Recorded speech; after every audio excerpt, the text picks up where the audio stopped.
Alors mon frère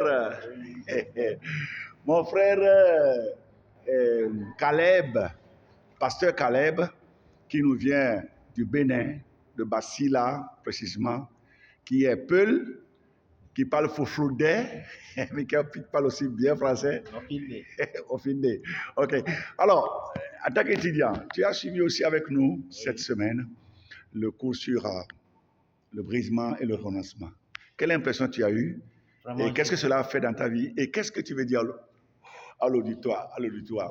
Vraiment, je suis très content d'avoir suivi ce cours. Vraiment, le coup m'a vraiment touché. Alléluia. Et je remercie les responsables de la mission Agapé d'avoir mis dans les programmes pour que les étudiants soient enseignés sur le brisement. Moi, je ne savais pas que si j'ai eu les souffrances, le Seigneur passe par là pour me briser.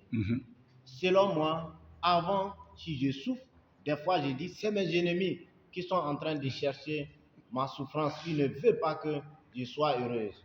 Et je prie en disant que Seigneur,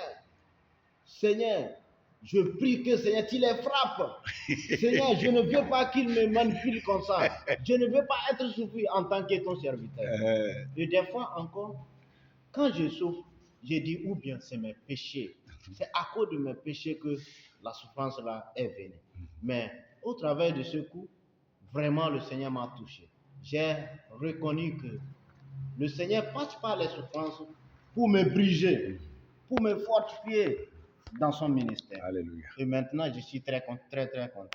Je sais même, si la souffrance vient, ou bien les difficultés viennent, je dis, je remercie Seigneur, parce qu'il a passé par cette souffrance pour me briser. Amen. Merci. Alors, pasteur, si je comprends bien dans ce que tu as dit, ça veut dire que la plupart des épreuves, des choses que nous vivons, ça ne veut pas dire que Dieu ne nous aime pas, ou bien c'est parce que les ennemis veulent notre mal, c'est pourquoi nous passons par cette difficulté.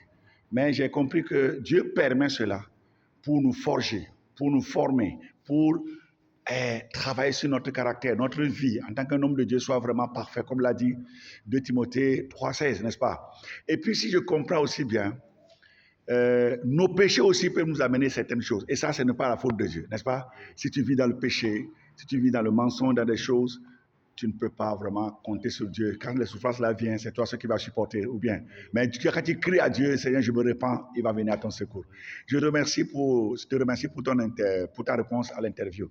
Que Dieu vous bénisse. Amen, amen, amen.